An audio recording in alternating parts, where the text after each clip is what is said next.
دادا آپ کو اچانک میری شادی کا شوق کیسے چڑھ گیا؟ وہ ہنستے ہوئے کہہ رہا تھا، لیکن اسے کہاں معلوم تھا کہ یہ شوق نہیں جنون تھا، اور اس جنون کا اختتام اس کے غیر شادی شدہ پن کا اختتام کر کے ہی ہونا تھا۔ کیا مطلب شوق کیسے چڑھ گیا؟ اذلان صاحب، تمہاری عمر میں میری دوسری شادی ہو چکی تھی۔ دادا ایک ہی کروں گا اور اپنی پسند سے کروں گا۔ اتنی لڑکیوں کے ساتھ میں تمہیں دیکھ چکا ہوں برخوردار، کیا وہ تمہیں پسند نہیں ہوتی؟ نہیں، بس وقتی پسند دادا۔ کیا کروں، میرے اسٹینڈرڈ کی نہیں ملتی، جو ملتی ہے کچھ دن ٹھیک رہتی ہے، پھر اپنی اوقات پر آ جاتی ہے۔ پیسہ چاہیے تو تحفے چاہیے، عورت پیسے کے لیے ہی مرد کے پاس آتی ہے بس۔ اگر آپ کے پاس بے پناہ دولت نہ ہوتی تو آپ کی 4 شادیاں ہوتی؟ بالکل نہیں۔ وہ بلا کا بدلحاظ اور منہ پھٹ تھا۔ اذلان، تم ساری عمر مجھے میری شادیوں کے طعنے دینا نہیں چھوڑو گے؟ ارے مت کرنا، 4 ایک ہی کر لے بس۔ عروش بہت اچھی بچی ہے، بہت سیدھی سادی معصوم۔ دادا، یہ ایک دم سیدھی سادی معصوم والا لاجک میرے بھیجے میں نہیں بیٹھتا۔ بیٹھے یا نہ بیٹھے، میں اشفاق کو زبان دے چکا ہوں، ساری عمر زندگی تم سے کچھ نہیں مانگا، آج پہلی اور آخری خواہش سمجھ کر ہاں کر دو۔ میری عزت رکھ لو، کسی یتیم کو عزت کی چھت مل جائے گی، اللہ تمہیں اس کا بہت اجر دے گا۔ وہ بڑی لجاجت سے کہہ رہے تھے۔ ترس کھا کر شادی کر لوں؟ وہ ضد چھوڑ رہا تھا۔ ہاں، ترس کھا کر ہی کر لو۔ وہ بضد تھے، یقین تھا اتنی پیاری لڑکی ملے گی تو ساری اکڑ نکل جائے گی۔ میں نے تمہارے نکاح کی تاریخ بھی دے دی ہے۔ Wait, what? ایسی کیا جلدی ہے؟ میں بھاگا جا رہا ہوں یا وہ لڑکی؟ یار سمجھا کرو اذلان، اشفاق بہت بیمار ہے اور بستر مرگ پر ہے، تو میں ان کی یتیم پوتی سے شادی کر لوں؟ یار میری بھی کوئی لائف ہے۔ یار کر لینا اپنی لائف انجوائے، کوئی تمہیں نہیں روک رہا۔ اچھا تو بدلے میں مجھے کیا ملے گا؟ وہ ایک دم پرجوش ہوا تھا۔ کیا مطلب؟ تمہیں تمہاری شادی کے بدلے کچھ چاہیے؟ وہ ششدر ہی تو رہ گئے تھے۔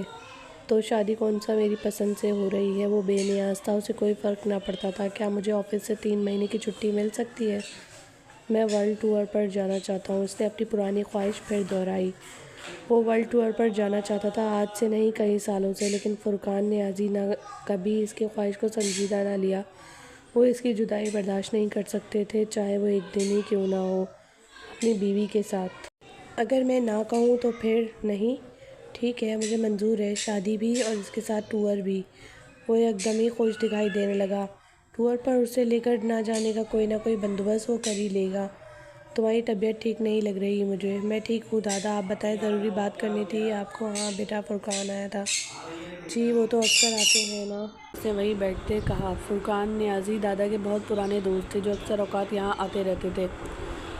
گھنٹوں کی بیٹھک چلتی، اس دوران وہ کبھی 3 تو کبھی 4 دفعہ چائے بنا کر انہیں پیش کرتی رہتی۔ وہ اچھے انسان تھے، خوش مزاج اور ملنسار، کہیں سے نہیں لگتا تھا کہ وہ ایک رئیس گھرانے سے تعلق رکھتے تھے۔ وہ کبھی محسوس نہیں ہونے دیتے کہ ان کے اور دادا کے درمیان معاشی سماجی لحاظ سے زمین آسمان کا فرق ہے۔ اس دفعہ آیا تو بڑی امید اور مان سے ایک سوال کیا۔ سچ کہوں عروج، تو مجھے یقین ہے تم بھی میرا مان نہیں توڑو گی، کیونکہ میں نے اسے یقین دلایا ہے کہ جو وہ کہہ رہا ہے ایسا ہی ہوگا۔ اور وہ کیا کہہ رہے تھے؟ اس نے ایک آئیبرو اچکاتے ہوئے سوال کیا۔ صاف رنگت اور خوبصورت نقوش نازک بدن۔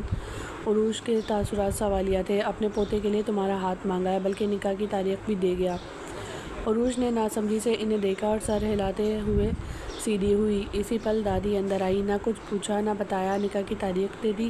اسے دادی کی طرف دیکھتے ہوئے کہا، گھر کی بات ہے بیٹا۔ نہیں دادا، میری زندگی کا سوال ہے نا۔ کیا آپ نے مجھے اس لیے پالا ہے کہ جوان ہونے پر یوں ہی کسی کے ساتھ بھیج دیں؟ میں تو اسے جانتی بھی نہیں، تم نے دیکھا تو ہے، اذلان کو اچھا خاصا بچہ ہے۔ دادی بھی بولی تو وہ حیران ہی رہ گئی۔ اچھا، تو یہ آپ دونوں کی ملی بھگت ہے؟ وہ خفا ہونے لگی۔ اس میں ملی بھگت کیا کریں گے بیٹا؟ اچھا رشتہ ہے، خاندان اچھا ہے، بڑا گھر ہے، کس چیز کی کمی ہوگی تمہیں؟ لوگ تو ترستے ہیں بیٹا ایسے رشتوں کو۔ دادی جان، آپ جانتی ہیں میں کسی قسم کی سوچ رکھتی ہوں، اور رشتہ ہمیں اپنی برابری کی سطح پر ہی کرنا چاہیے۔ ہمارے بیچ کا اسٹیٹس ڈفرینس رشتے کو نبھانا بہت مشکل بنا دیتا ہے۔ وہ پر اعتماد تھی اور اسے ہمیشہ سے اس چیز سے بڑی کوفت ہوتی رہی ہے کہ بھلا لوگ اپنے ہم پلہ لوگوں کو چھوڑ کر اتنے اونچے خواب کیوں سجاتے ہیں۔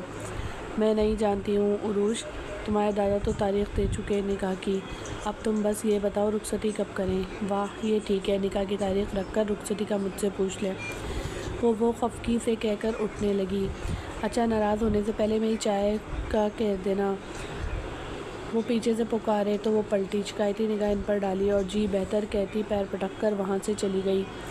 جتنا اشفاق صاحب کی حیثیت تھی انہوں نے اسے پڑھایا لکھایا، اعتماد دیا، اچھی تربیت، اچھی سوچ، وہ ایک بھرپور شخصیت کی ملکہ تھی۔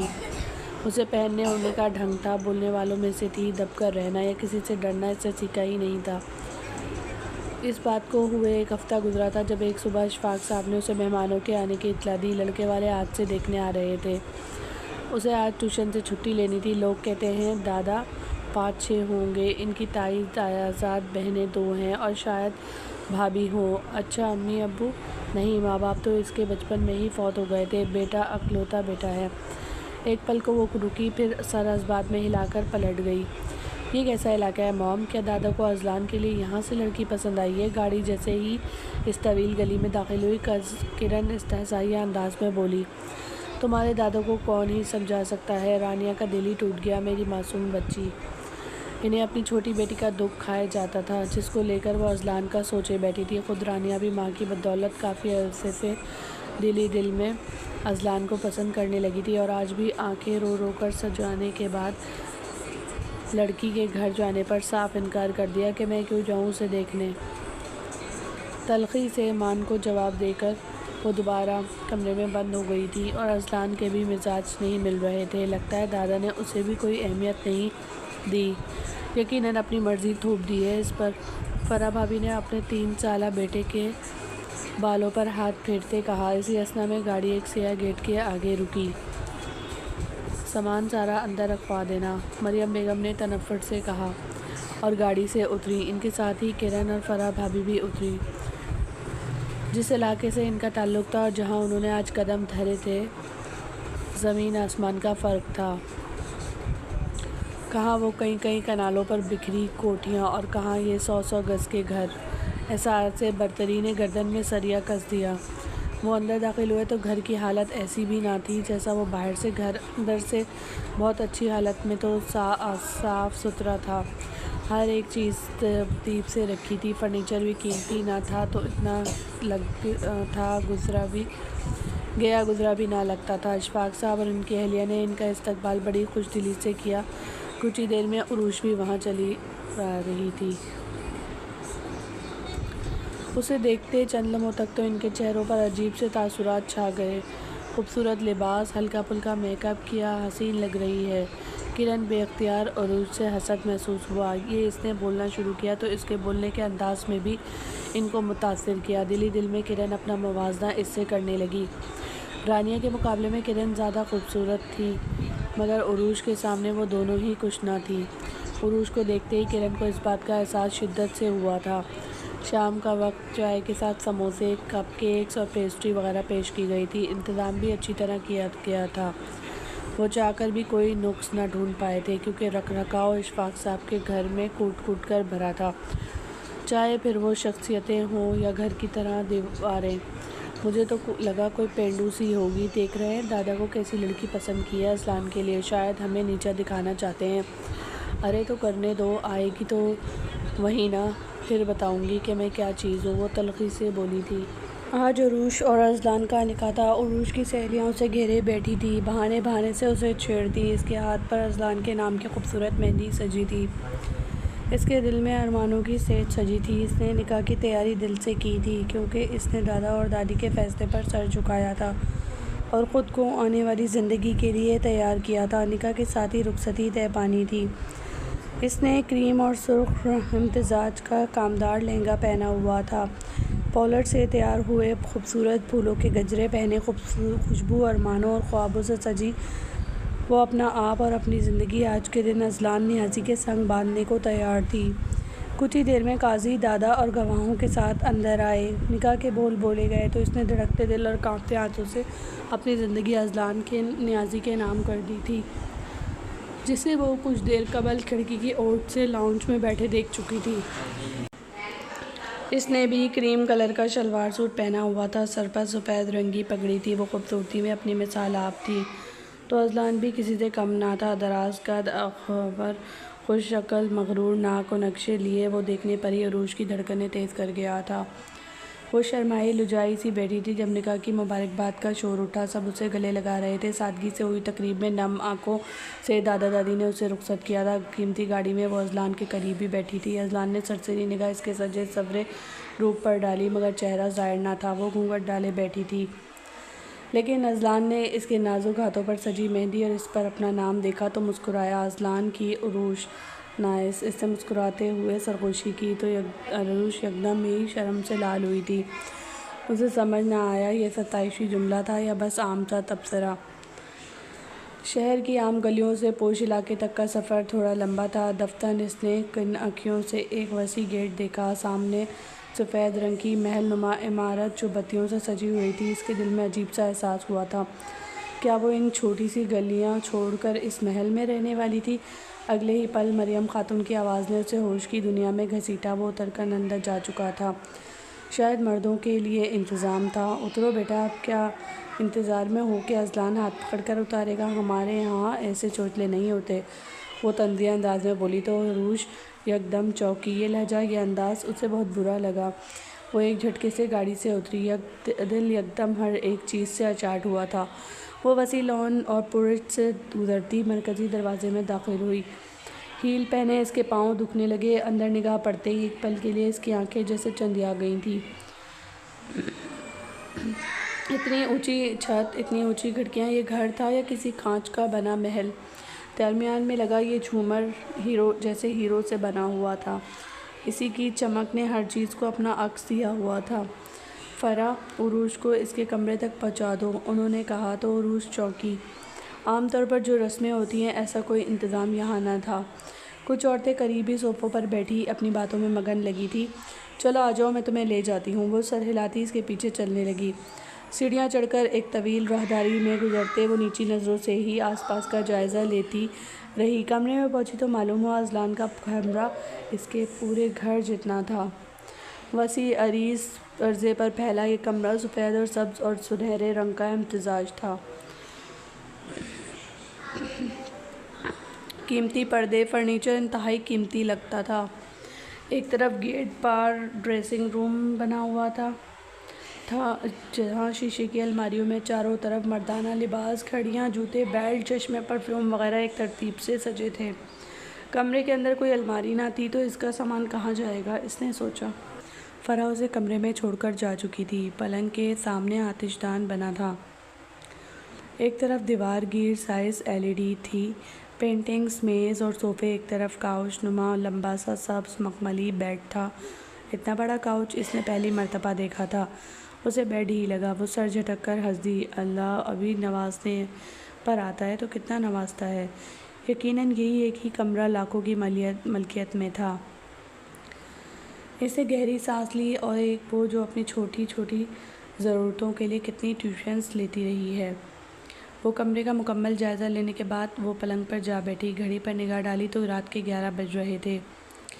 وہ اذلان کا انتظار کرنے لگی۔ انتظار کرتے کرتے 2 بج گئے لیکن کوئی آہٹ نہ ہوئی، نہ دروازہ کھلا۔ وہ بیٹھے بیٹھے تھک گئی تو پلنگ پر نیم دراز ہو گئی۔ اذلان آخر رات کے 3:30 بجے مردانے میں مہمانوں سے جان چھڑاتا اپنے کمرے کی جانب بڑھ رہا تھا جب اس کا فون بجنے لگا۔ ہاں بولو ارسلان، کہاں غائب ہو؟ ٹریک ریڈی ہے، آج بڑے بڑے ریسر ٹریک پر اتر رہے ہیں۔ آج ریس تو کل نہیں تھی؟ کل؟ تمہارا دماغ خراب ہے، جلدی پہنچو، تمہاری جیپ تیار کھڑی ہے۔ وہ تیزی سے کہہ کر فون بند کر گیا۔ شادی کے دن پر ریس پر جانے والا پہلا دلہا ہوگا۔ خیر کون سا بھاگی جا رہی ہے، مل لیں گے اذلان کی عروج سے پھر۔ وہ کہہ کر اندر داخل ہوا تو کمرے میں پھول، مہندی اور پرفیوم کی ملی جلی مہک نے اس کا استقبال کیا۔ وہ گھونگھٹ ڈالے ہی تکیے کے سہارے نیم دراز سو رہی تھی۔ وہ جلدی سے ڈریسنگ روم میں داخل ہوا اور 5 منٹ میں لباس تبدیل کرتا ٹریک سوٹ میں ملبوس ہو کر باہر نکل گیا۔ جانے سے قبل اس نے سرسری نگاہ گھونگھٹ والے وجود پر ڈالی اور پھر نکل کر گیٹ بند کر دیا۔ گیٹ بند ہونے کی آواز پر اس کی آنکھ کھلی۔ اس نے گھڑی پر نگاہ ڈالی، 3:30 بجنے کو تھے۔ اٹھ کر گلاس وال کے پاس آئی اور اندھیرے میں ڈوبے وسیع لان میں نگاہ ڈالی۔ 2 منٹ بعد وہ اندر سے نکلتا دکھائی دیا، سیاہ لباس میں ملبوس، اپنی گاڑی کی طرف بڑھتا۔ وہ ارد گرد سے بے نیاز لگتا تھا۔ اس کا دل عجیب احساس سے دوچار ہوا۔ کیا اس پر عروج تھوپ دی گئی تھی؟ اس کا دل کرچی کرچی ہونے لگا۔ آنسو پوچھتے اس نے گھونگھٹ اتار پھینکا۔ ایک ایک زیور نوچ کر پٹکتی رہی اور پھر ایک طرف رکھے سوٹ کیس میں سے کپڑے نکال کر غسل خانے میں داخل ہو گئی۔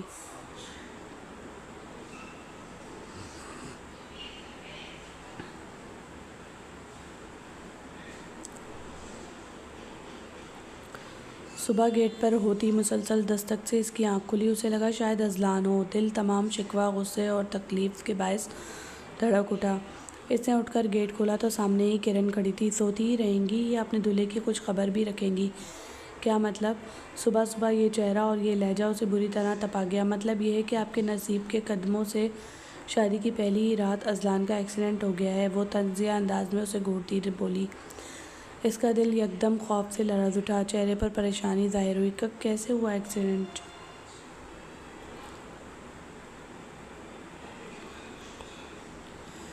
اب ساری تفصیل مجھ سے ہی لیں گی؟ جلدی آ جائیں نیچے، دادا کہہ رہے ہیں ہاسپٹل جانا ہے آپ کو۔ اس نے کہا تو عروج تیزی سے گردن ہلاتی پلٹی۔ 5 منٹ بعد ہی وہ نیچے کھڑی تھی۔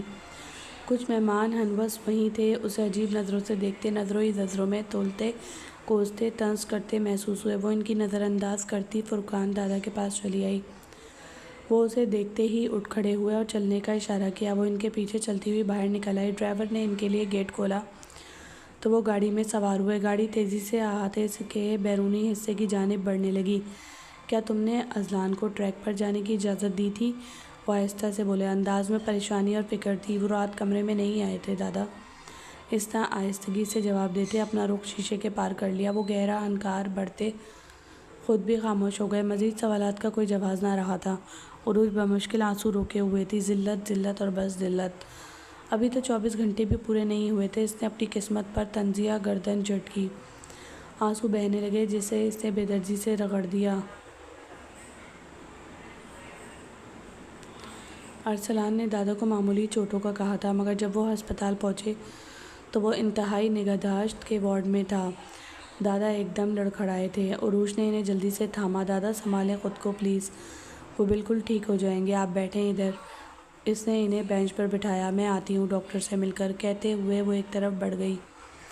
آپ کیا ہیں پیشنٹ کی؟ میں ان کی وائف ہوں، اس نے کہا تو ڈاکٹر سر تا پیر اس کا جائزہ لینے لگی۔ وہ دیکھنے پر ہی نئی نویلی دلہن لگ رہی تھی، مگر یہ وقت مزید موضوعات کا نہیں تھا۔ میڈم، انہیں صبح 7 بجے لایا گیا۔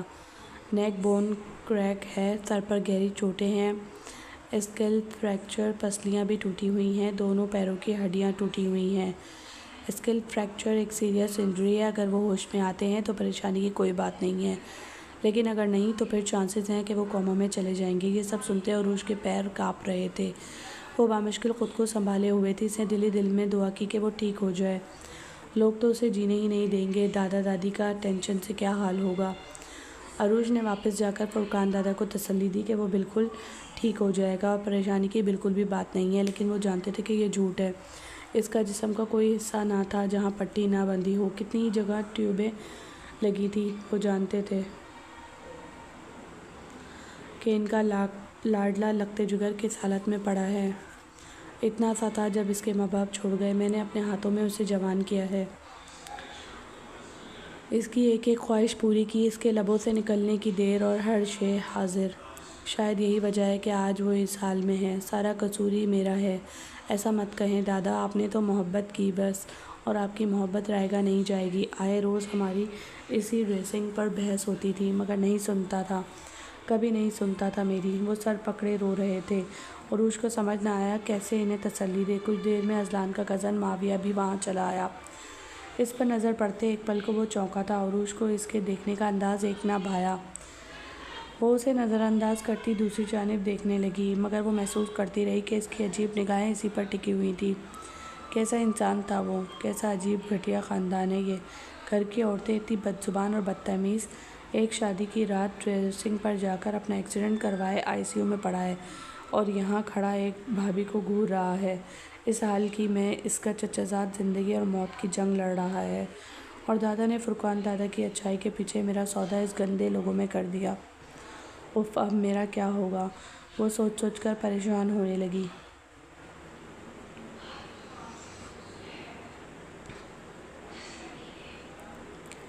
اذلان کو ICU میں داخل ہوئے تیسرا دن تھا، اور ان 3 دنوں میں کم از کم بھی 30 دفعہ اس نے خود کو یہ شادی کرنے پر کوسا تھا۔ اس کی حالت میں کوئی سدھار نہیں آیا تھا، لیکن دادا کا بی پی ہائی ہوتا رہتا۔ دادا دادی بھی روز اسپتال آتے اور شادی کو لوٹتے دادا منع کرنے کے باوجود بھی اسپتال سے گھر نہ گئے تھے اور ان کی صحت لمحہ بہ لمحہ بگڑتی جا رہی تھی۔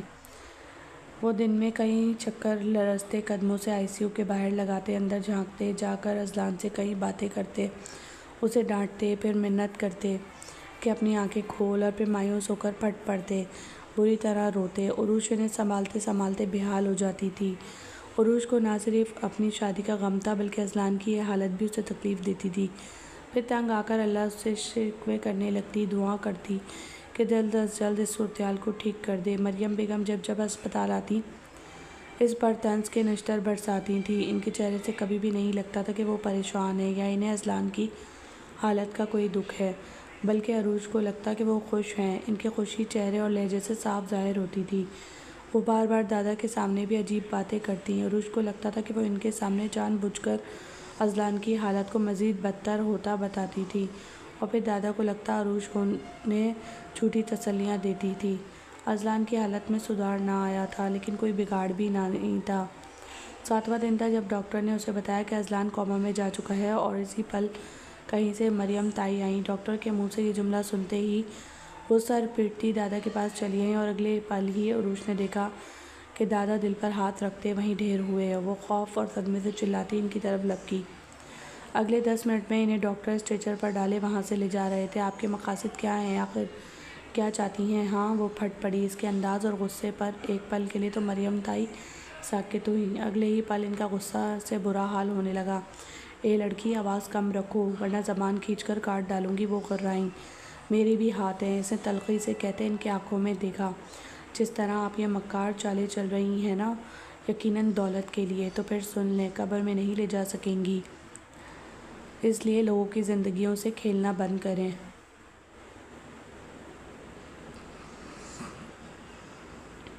وہ نفرت سے کہتی ایک طرف بڑھ گئی۔ ان مصیبتوں سے جان چھوٹے تو تمہارا بندوبست بھی کرتی ہوں لڑکی۔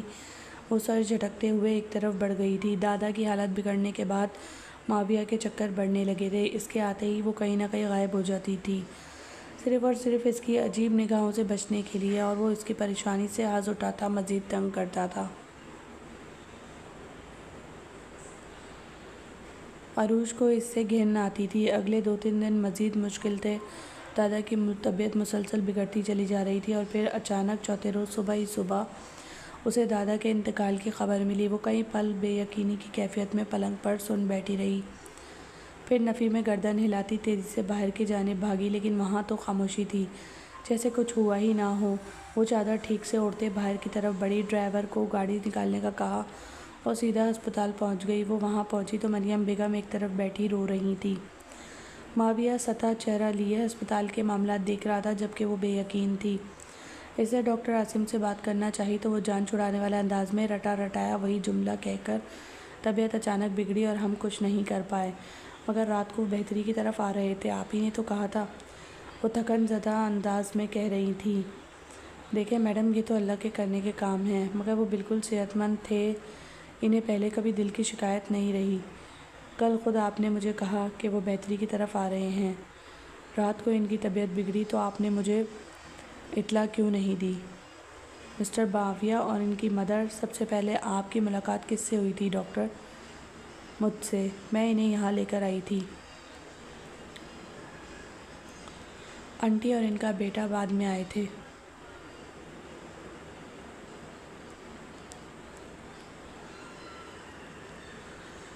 آپ کو مجھے اطلاع دینی چاہیے تھی۔ کیوں بی بی، تمہیں جائیداد اپنے نام لکھوانی تھی؟ ہمارے گھر کا سربراہ چلا گیا اور تمہیں بحث کرنی ہے؟ تم اسپتال کیوں آئی ہو؟ تمہاری ہی منحوس شخصیت کا نتیجہ ہے کہ 10 دن میں ہمارے گھر کے 2 لوگ برباد کر دیے۔ وہ اس پر بری طرح چلا رہی تھیں۔ آس پاس نرس اور دیگر عملہ حیرت و تعجب سے یہ منظر دیکھ رہے تھے۔ تبھی دادا اور دادی آتے دکھائی دیے۔ عروج، کیا ہوا بیٹا؟ وہ پریشانی سے سوال کر رہے تھے۔ ہونا کیا ہے، سنبھالیں اپنی لاڈلی کو، دوان دراز کہیں کی لالچی لوگ پتہ نہیں کہاں سے ہمارے سر آ پڑے۔ وہ بڑبڑاتے ہوئے ایک طرف بڑھ گئیں۔ عروج، ابھی میں کوئی نئی بات نہیں کرنا چاہتی دادا، آپ بھی اپنے آپ کو سنبھالیں، ان کی زندگی اتنی ہی لکھی تھی۔ وہ سرخ آنکھیں لیے بولی اور وہیں بینچ پر بیٹھ گئی۔ کچھ فاصلے پر کھڑا ارسلان بھی یہ منظر دیکھ رہا تھا۔ وہ روز ہی یہاں آتا تھا اور اس لڑکی کی ہمت، حوصلہ، مضبوطی، ہر چیز نے اسے متاثر کیا تھا۔ اسے دل ہی دل میں اذلان کی قسمت پر رشک ہوتا تھا۔ وہ اسی کی طرف دیکھ رہا تھا جب عروش اس کی نگاہیں محسوس کرتی اس کی جانب دیکھنے لگی۔ اسے دیکھ کر عروش کے دل میں اچانک ہی خیال آیا۔ وہ اٹھ کر اس کی طرف بڑھنے لگی۔ ارسلان بے اختیار چونکا اور خود کو سنبھالا۔ السلام علیکم۔ وعلیکم السلام۔ بہت افسوس ہوا فرقان دادا کی ڈیتھ کا، اللہ آپ کو صبر دے، آمین۔ آپ کب سے اذلان کو جانتے ہیں؟ اسے سوال کیا تو ارسلان نے کچھ لمحے ٹھہر کر جواب دیا، ہم کالج میں ملے تھے، یقیناً لمبا عرصہ ہو گیا ہے۔ میرا ایک کام کریں گے؟ وہ اس کی آنکھوں میں دیکھتی اعتماد سے کہہ رہی تھی، جی کہیے، کیوں نہیں۔ اذان کا خیال رکھیں اور ان کے گھر والوں پر نظر، وہ جلد یا بدیر مجھے ان معاملات سے نکال دیں گے اور مجھے شک ہے کہ ان کا مقصد اذلان کو نقصان پہنچانا بھی ہے۔ میں جانتی ہوں ہماری شادی عام شادی نہیں، نہ ہی کوئی میاں بیوی کا رشتہ ہے ہمارے درمیان، مگر انسانیت کے ناطے میں چاہتی ہوں کہ آپ اس کا خیال رکھیں، شاید مزید میں نہ رکھ پاؤں۔ وہ سنجیدگی سے کہہ رہی تھی۔ ارسلان سر لہراتے دل ہی دل میں اس کی شخصیت اور کردار سے متاثر ہوا تھا۔ 6 ماہ بعد وہ اپنے اسی چھوٹے سے گھر میں تھی، پہلے کی طرح مضبوط، پر اعتماد اور خوبصورت۔ اس کا شک یقین میں اسی دن بدل گیا جب دادا کو دفنایا گیا۔ اس کے ساتھ مریم بیگم کا رویہ بد سے بدترین ہوتا چلا جا رہا تھا۔ وہ بات بات پر اس سے لڑتی، جھگڑتی، اسے طعنے دیتی۔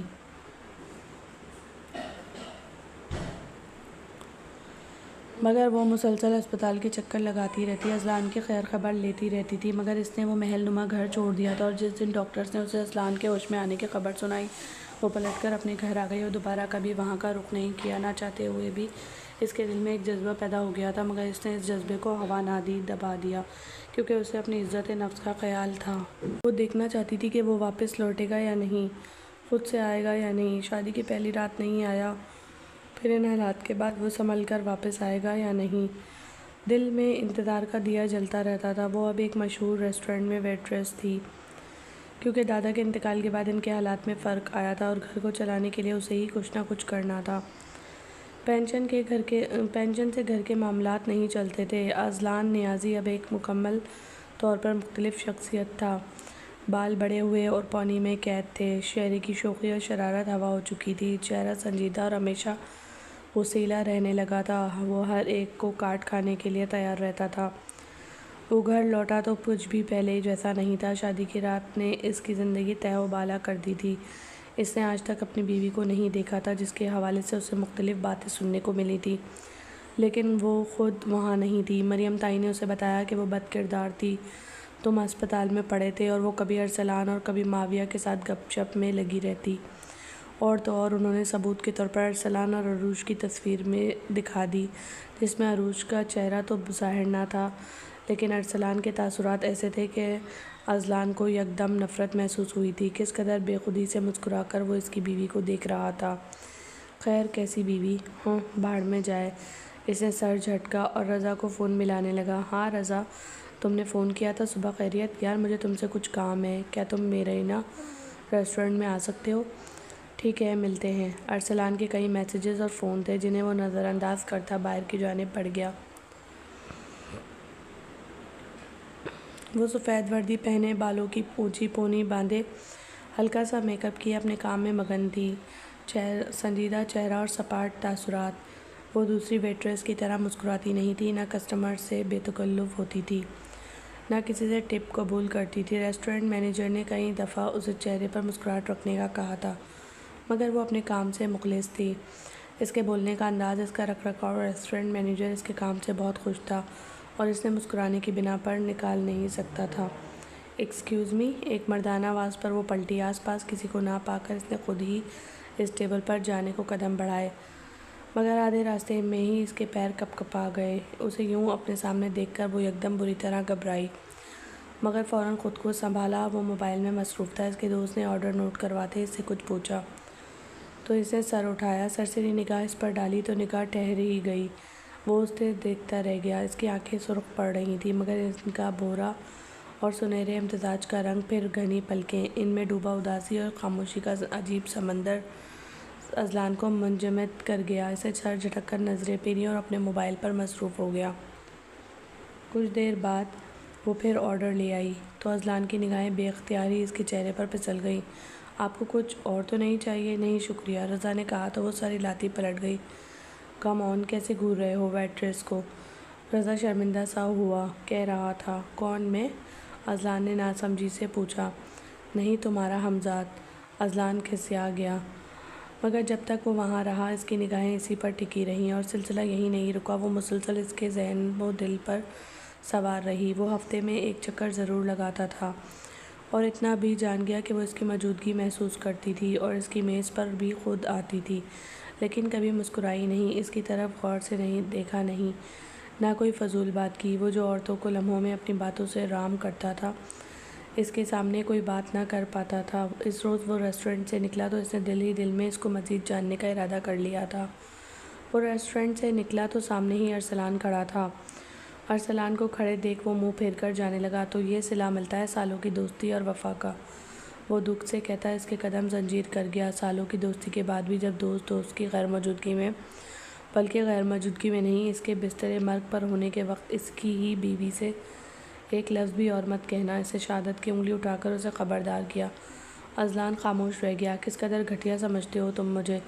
ہاں، اتنا گھٹیا؟ میں تمہاری بیوی؟ لعنت ہے مجھ پر، کاش میں یہاں آتا ہی نہیں اور ساری زندگی تمہاری ناراضگی کی وجہ سوچتے رہتا تو مجھے اتنی تکلیف نہ ہوتی۔ اذلان نے کچھ کہے بغیر موبائل میں ایک تصویر نکال کر اس کے سامنے کر دی۔ اسے دیکھ کر ارسلان تلخی سے ہنسا اور بے اختیار تالیاں بجانے لگا۔ کیا تم نے جاننے کی کوشش بھی کی کہ یہ اصل ہے یا نہیں؟ اس وقت یہ لڑکی مجھ سے کیا کہہ رہی تھی جانتے ہو؟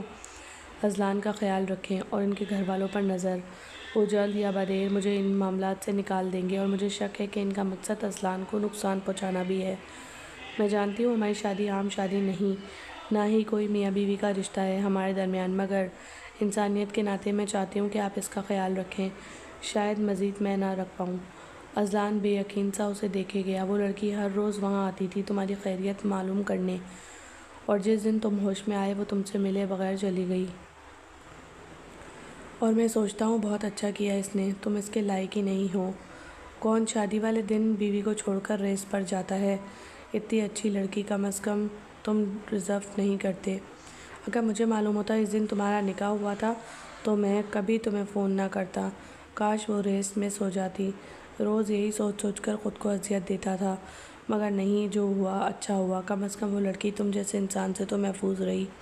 احسان فراموش اور خود غرض، وہ تلخی سے کہتا وہاں سے جانے لگا اور اذلان پتھر کا بت بنا وہاں کھڑا تھا۔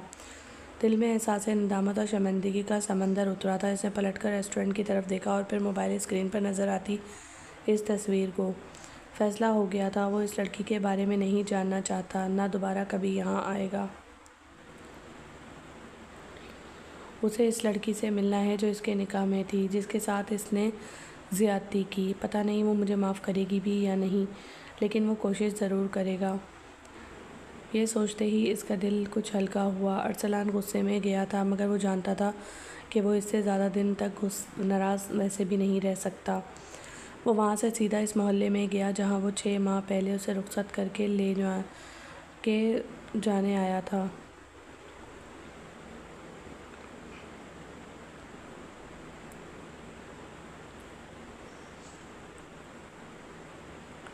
گیٹ پر دستک دیتے اس کے ہاتھ کانپے تھے۔ عجیب احساس میں گھرا وہ دھڑکتے دل سے گیٹ کھلنے کا منتظر تھا۔ گیٹ دادی نے کھولا اور اسے دیکھ کر ان پر کئی پل تک سکتہ طاری رہا تھا۔ السلام علیکم۔ وعلیکم السلام، آؤ اندر آؤ۔ وہ اس کے سر پر ہاتھ پھیرتی اسے اندر لے گئیں۔ عروج کہاں ہے؟ اس سے پہلا سوال یہی کیا۔ وہ بس آتی ہی ہوگی، اس وقت تک آ جاتی ہے، شاید سودا سلف لینے رک گئی ہوگی۔ کہاں ہوتی ہے؟ سوال خود لب سے پھسلا۔ ملازمت کرتی ہے بیٹا۔ فرقان کے جانے کے بعد کچھ تو کرنا ہی تھا نا، وہ نرمی سے کہتی اسے پانی کا گلاس پیش کرتی وہیں بیٹھ گئی۔ تمہاری طبیعت کیسی ہے اب؟ میں بالکل ٹھیک ہوں، وہ پھیکا سا مسکرایا۔ دل کی حالت عجیب تھی۔ وہ خاموش بیٹھا رہا۔ کچھ دیر گزری تو گیٹ پھر بجا۔ دادی تیزی سے اٹھ کر گیٹ کھولنے گئیں۔ وہ لب سختی سے بھیجتے خود کو کمپوز کرنے لگا۔ السلام علیکم۔ عروج کی آواز پر وہ بری طرح چونکا۔ جھٹکے سے گردن گھما کر اسے دیکھا تو کئی پل یوں ہی ساکت سا اسے دیکھتا رہا۔ وہ سپاٹ نگاہوں سے اسے دیکھ رہی تھی۔ اذلان کی آنکھیں بے اختیار نم ہوئیں۔ پتہ نہیں کیوں اس کا دل چاہا پھوٹ پھوٹ کر رو دے۔ یہ کیا ہو رہا ہے اس کے ساتھ؟ وعلیکم السلام، کیسی ہیں آپ؟ اس کا لہجہ کانپا تھا۔ تم دونوں بیٹھو، میں آتی ہوں، دادی کہتے ہوئے ایک طرف بڑھ گئیں۔ جی، کیا میں جان سکتی ہوں کہ آپ یہاں کیوں آئے ہیں؟ کوئی بھی بات کہنے سے پہلے میں آپ پر کچھ باتیں واضح کر دوں۔ نمبر 1، خلا کا کیس میں دائر کر چکی ہوں۔ یہ سنتے ہی اذلان کا چہرہ سفید پڑا۔ وہ خود خوفزدہ ہوا تھا، بے اختیار نفی میں گردن ہلائی۔ نمبر 2، آپ نے آنے میں دیر کی، 3 ماہ ہوئے آپ کو کوما سے باہر آئے۔ 1 ماہ ٹھیک ہے، آپ کے دادا کا انتقال ہوا تو سنبھلنے کے وقت لگا ہوگا، لیکن 6 ماہ بعد بھی آپ کو ہوش نہ آیا کہ آپ کی کسی سے شادی ہوئی تھی جس سے ملے بغیر آپ اپنی ریس پر چلے گئے تھے۔ میں نے بہت خلوص اور خوابوں کے ساتھ آپ کو اپنایا تھا۔ مجھے کسی دولت کا لالچ نہیں تھا۔ میں نے آپ کی وجہ سے 3 ماہ ذلت برداشت کی۔ آپ کے حواسی کزن کی نظریں، غلاظت بھرے جملے، آپ کی خبیث تائی کی فضول بکواس سنتے وہ شادی میرے لیے ایک عذاب بن چکی تھی، اور آپ اپنی لاپرواہی اور بے حسی کی وجہ سے کومے میں پڑے تھے۔ آپ کی وجہ سے ایک صحت مند انسان اپنی زندگی کی بازی ہار گیا۔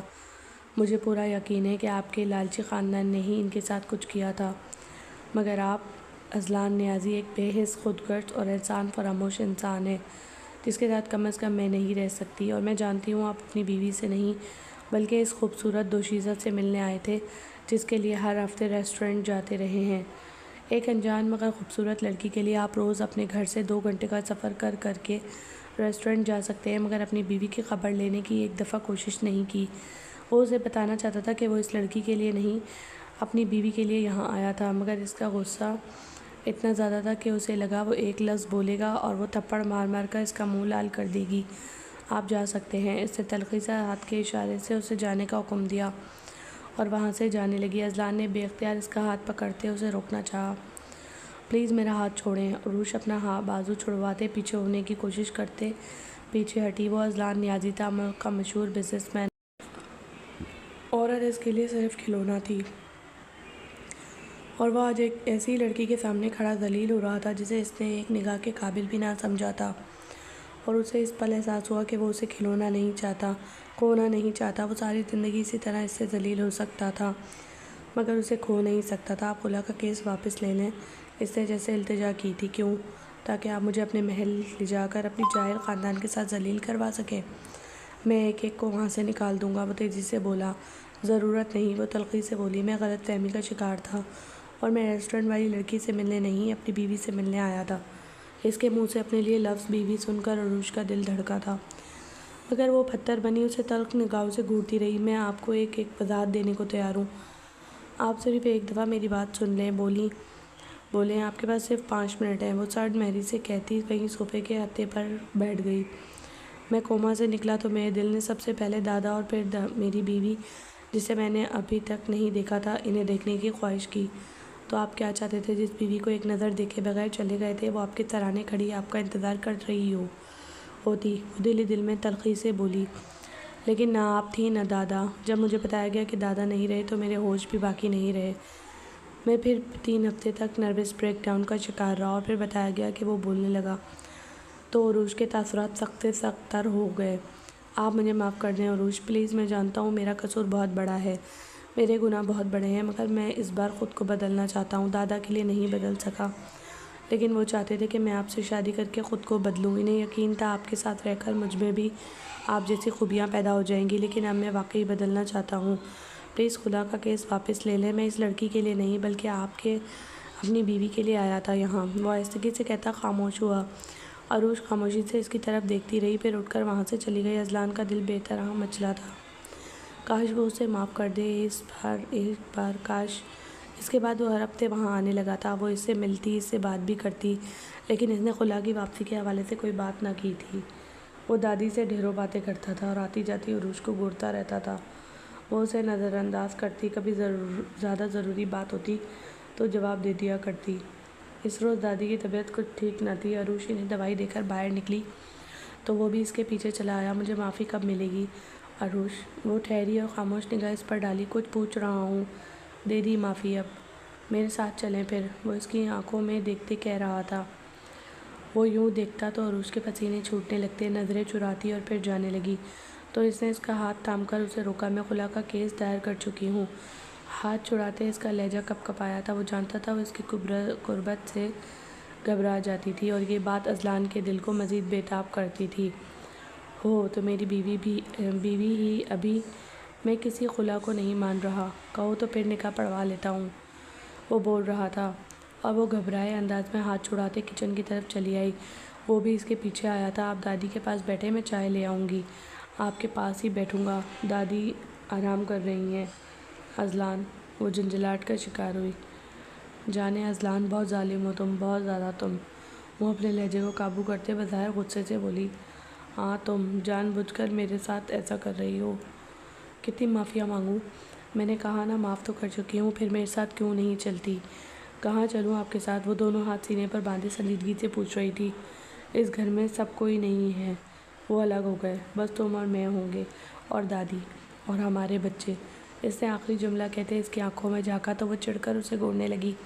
اپنی حد میں رہیں، اوکے؟ اسے سر خم دیتے کہا اور پھر پوچھا، کب چلیں گی میرے ساتھ عروش؟ وہ پھر آپ پر آیا تھا۔ بے باکی پر اترتا وہ تم ہو جاتی تھی، سنجیدہ ہوتا تو پھر آپ۔ عروش نے بمشکل مسکراہٹ ضبط کی۔ دادی کی طبیعت بہتر ہو تو چلتے ہیں۔ کیا؟ وہ یکدم پرجوش ہوتا اس کے قریب آیا اور اسے کھینچ کر اپنے ساتھ لگایا۔ وہ شرم سے پانی ہوتی اسے دور دھکیلتی اس کی گرفت سے نکلی۔ آپ جائیں اندر بیٹھیں۔ ادھر ہی بیٹھا ہوں نا، وہ شرارت سے گویا ہوا۔ تو پھر وہاں جا کر بیٹھیں۔ اسے دور پڑی کرسی کی طرف اشارہ کیا تو وہ ہنستا ہوا وہاں جا بیٹھا۔ وہ کام کرتی رہی اور وہ وقفے سے کچھ نہ کچھ بولتا رہا یا اسے تنگ کرتا رہا۔ اس محل نما گھر میں وہ لوٹ آئی تھی اور اس دفعہ احساسات مختلف تھے۔ اذان گھر ہوتا تو کسی پروانے کی مانند اس کے گرد منڈلاتا۔ وہ اس سے ڈھیروں باتیں کرتا، اپنی محبت نچھاور کرتا اور کہ اسے کسی خواب کا سا گمان ہونے لگتا تھا۔ ارسلان نے بھی اسی روز اسے معاف کر دیا جس روز اسے عروش کی واپسی کی اطلاع ملی۔ گھر میں دعوت رکھی گئی، کئی لوگوں نے شرکت کی۔ اس نے اپنے کاروباری حلقے میں بڑے فخر سے اسے متعارف کروایا تھا۔ وہ بالکل ویسا بن رہا تھا جیسا فرقان نیازی اسے بنانا چاہتے تھے۔ وہ اس چیز پر دل میں مطمئن تھا، مگر وہ دکھ، وہ افسوس، وہ پچھتاوا شاید کبھی بھی اس کا پیچھا نہ چھوڑیں جن کے پیچھے لگ کر اس نے دادا کو کھو دیا تھا۔ وہ بالکنی میں خاموش کھڑا تھا۔ کیا سوچ رہے ہیں اذلان؟ دادا کے بارے میں؟ وہ اداسی سے بولا، پتہ نہیں کتنا خفا ہوں گے مجھ سے۔ وہ تلخ ہونے لگا، وہ بہت خوش ہوں گے کیونکہ آپ خوش ہیں۔ آپ ذمہ دار اذلان ہیں، پابند اذلان ہیں، بالکل ویسے ہی جیسے وہ چاہتے تھے۔ وہ اس کے ہاتھ کی پشت کو چوم کر بولی، آپ نہ صرف اچھے انسان ہیں بلکہ ایک اچھے شوہر بھی ہیں۔ خوبصورت دل ہے آپ کا، حساس اور نرم، یہ ساری خوبیاں پہلے سے ہی آپ میں موجود تھیں، مگر شاید آپ کے لاابالی پن نے ان پر پردہ ڈالا ہوا تھا۔ اور وہ تو دادا تھے، آپ کو پالا ہی انہوں نے تھا، کیا وہ بے خبر ہوں گے اس نرم اور حساس دل سے؟ بالکل بھی نہیں، وہ جانتے تھے اور انہیں فخر ہوگا آپ پر۔ وہ چپ ہوئی تو اذلان نے بے اختیاری اسے گلے سے لگا لیا۔ تم نہ ہوتی تو شاید میں اب بھی ویسا ہی لاابالی سا اذلان رہتا، مگر میری خوش قسمتی ہے کہ تم ہو۔ وہ بڑبڑایا اور اس کا سر چوم لیا۔ ختم شد۔ کہانی پسند آئی ہو تو لائک کریں، سبسکرائب کریں چینل کو۔ اللہ حافظ۔